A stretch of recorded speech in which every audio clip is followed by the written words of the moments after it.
A gente tem o caso da Mariana Ferrer, que houve a questão do erro de tipo,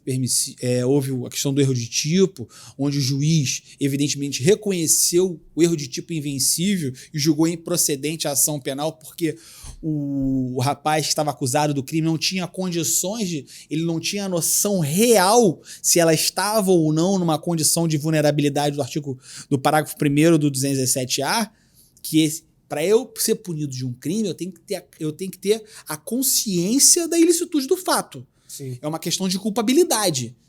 De acordo com a instrução desse caso, o juiz e o promotor ali entenderam que ele não tinha a consciência da ilicitude do fato sobre essa alimentar típica. Se ela estava numa condição de vulnerabilidade ou não para consentir. Ele não tinha ali comprovado se ele tinha ou não essa consciência da ilicitude do fato. E foi-se comprovado que esse erro de tipo, que é uma noção irreal dos elementos do tipo penal, estavam presentes. Então, reconheceu ali um instituto de direito penal chamado erro de tipo.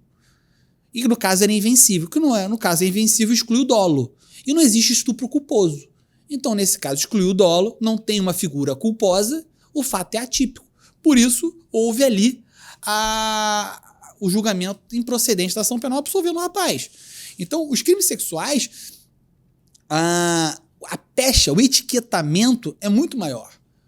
Apesar de seguirem a questão do relevo probatório idêntico de violência doméstica, o efeito deletério, aquele que é acusado de um crime sexual, é muito maior. Inclusive na sociedade, dentro do sistema penitenciário, isso é muito complicado. E o problema da apuração dos crimes sexuais são porque, para ser considerado estupro ou estupro de vulnerável, eu não preciso haver a penetração. Qualquer ato libidinoso é possível.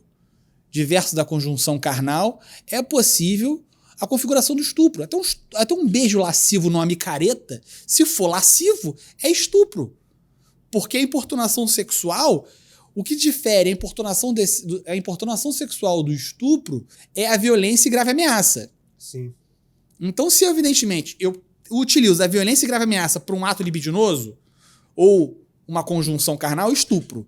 E se eu não utilizar da violência e da grave ameaça para um ato libidinoso, é importunação sexual. O crime varia de 1 a 3, salvo me engano, e o estupro começa de 6 a 10. E se for estupro de vulnerável, salvo me engano, é de 8 a 10. E sobe. E vai subindo. Aí o céu é o limite. A gente teve uma entrevista aqui, doutor, de um policial militar, né, que foi acusado de cárcere, né, violência doméstica, uma série de outras acusações lá. Foi exposto em toda a mídia também, né, preso, condenado, 9 anos de prisão, ficou preso 3, aí saiu, acho que está em andamento lá em processo. Tá. A mulher veio aqui, cara, e pediu para contar a verdade, declarou que isso tudo era coisa da cabeça dela. Eu, no meu entendimento, eu fui levantar primeiro para saber se ela não estava sendo coagida, né? Se ela estava sendo induzida a vir aqui falar. Mas aí ela fala, declara no vídeo, estou vindo aqui por livre e espontânea vontade, me arrependi do que eu fiz, não consigo mais dormir com isso, isso gerou um peso na minha consciência, tudo foi mentira minha. Isso aí. E aí não voltaram atrás na condenação, não usaram isso como elemento de prova, e me parece até que o cara foi expulso da Polícia Militar. Complicado, né? Eu não sei como é que foi. Eu sei que sem analisar o processo você não tem como dar uma olhada. É difícil, mas pelo que eu só vou fazer uma análise em tese.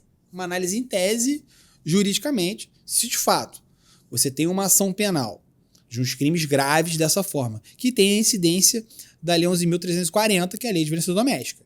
Então, por si só, já traz uma vulnerabilidade probatória à vítima, que eu te expliquei, né? Sim. Isso já traz. Se você tem uma pessoa condenada e essa vítima, ela volta atrás no depoimento dela, não tô falando que em juízo, mas por qualquer meio que a declaração dela esteja constada, por meio de gravação, numa entrevista, evidentemente, que ela fale algo diferente do que ela depois, nos canais oficiais, seja numa audiência de instrução ou em sede policial, se já tiver um trânsito em julgado, inexoravelmente eu entraria com uma revisão criminal para poder rever esse julgamento. Sim. Tá? E concomitantemente um habeas corpus se ele tivesse preso. Mas isso aí são medidas que são tomadas caso a caso. Também poderia entrar com habeas corpus direto, que é possível habeas corpus em sucedâneo recursal. Apesar de ser um cabimento muito, como eu posso dizer, em poucos casos admissíveis, mas é admitido. Eu entraria com uma revisão criminal e se estivesse preso concomitantemente com habeas corpus para discutir isso aí.